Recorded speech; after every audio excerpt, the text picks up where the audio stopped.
Foreign contribution regulation act మళ్ళా న్యూస్లోకి వచ్చింది.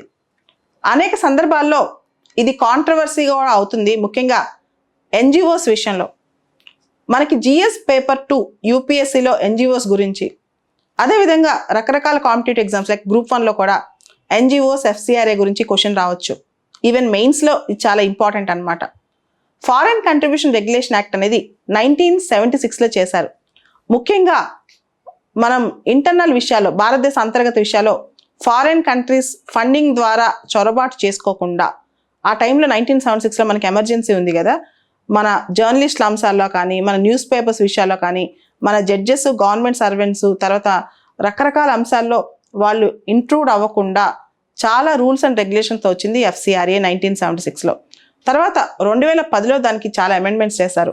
2020లో కూడా అమెండ్మెంట్స్ చేశారు. ఎఫ్సిఆర్ఏ కింద ఎన్జిఓస్కి లైసెన్స్లు ఇస్తారనమాట. ఒకసారి లైసెన్స్ ఇస్తే అది 5 సంవత్సరాలు ఉంటుంది, మళ్ళీ అది రెన్యూ చేయించుకోవాలి.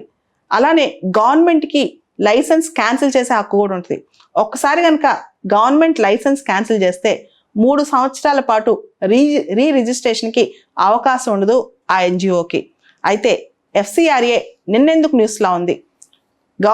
Central government Rajiv Gandhi foundation మరియు రాజీవ్ గాంధీ చారిటబుల్ ట్రస్ట్కి ఎఫ్సిఆర్ఏ లైసెన్స్ రద్దు చేసింది.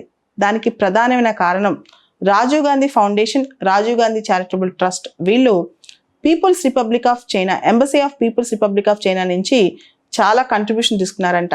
2005-2006 సంవత్సరంలో దాదాపు $3 లక్షల embassy of People's Republic of China, Rajiv Gandhi foundation మరియు ఇతర సంస్థలకు ఈ ఫండింగ్ ఇచ్చినట్టు తెలుస్తోంది.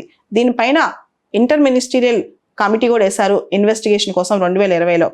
2020లో మనకు తెలుసు లడాక్ అంశం జరుగుతున్నప్పుడు గవర్నమెంట్ ఆఫ్ ఇండియా ప్రాపర్గా హ్యాండిల్ చేయలేదని కాంగ్రెస్ పార్టీ గవర్నమెంట్ ఆఫ్ ఇండియాని దుయ్యబట్టింది.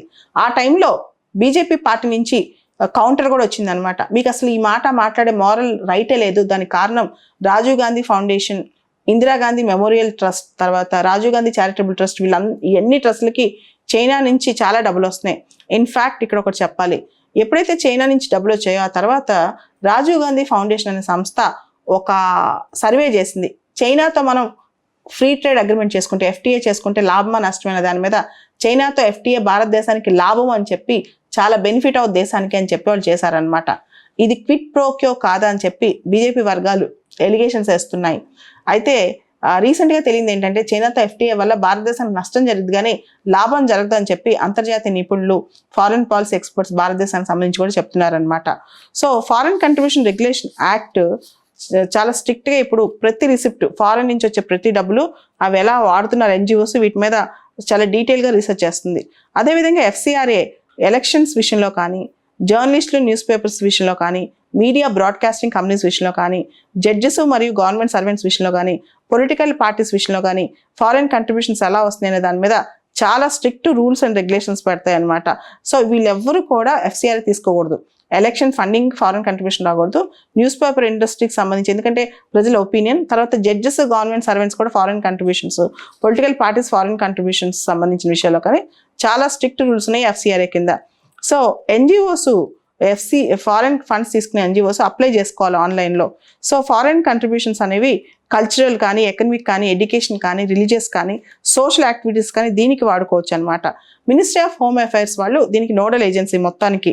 సో మినిస్ట్రీ ఆఫ్ హోమ్ అఫైర్స్కి అప్లై చేసుకుంటే 90 days లోపల మినిస్ట్రీ ఆఫ్ హోమ్ అఫైర్స్ దాని మీద ఒక నిర్ణయం తీసుకుంటుంది. ఒకవేళ ministry of home affairs FCRA ఇవ్వకపోయినా, ఫారెన్ కంట్రిబ్యూషన్ సంబంధించిన పర్మిషన్ ఇవ్వకపోయినా వాళ్ళకి రీజన్ చెప్పాలన్నమాట వీలైతే. సో రీజన్స్ ఎందుకు ఈ ఎన్జిఓకి వీళ్ళు రిజెక్ట్ చేస్తున్నారని కూడా. సో ఎఫ్సిఆర్ఏ విషయంలో చాలా ఎన్జిఓస్ ఫారెన్ కంట్రిబ్యూషన్స్ తీసుకుంటున్నప్పటికీ అవి జాగ్రత్తగా వాడుతున్నాయా? కొన్నిసార్లు కొన్ని ఎన్జిఓస్, ఇంటర్నేషనల్ ఎన్జిఓస్ కూడా they come with democratic framework. ఏమనుకుంటారు వీళ్ళు, మేము మంచి చేయడానికి వస్తున్నాం, ఎన్విరాన్మెంట్ ప్రొటెక్ట్ చేయడానికి కావచ్చు, ఒక సోషల్ కాజ్ కోసం కావచ్చు. కానీ ఆ ఫారెన్ ఫండింగ్ అనేది anti social elements, anti government activities కోసం ప్రమోట్ చేయకుండా ఎఫ్సిఆర్ఏ ప్రొటెక్ట్ చేస్తాను అనమాట. సో ఇప్పుడు రాజీవ్ గాంధీ ఫౌండేషన్కి, తర్వాత రాజీవ్ గాంధీ చారిటబుల్ ట్రస్ట్కి ఎఫ్సిఆర్ఏ రద్దు అయిపోయింది.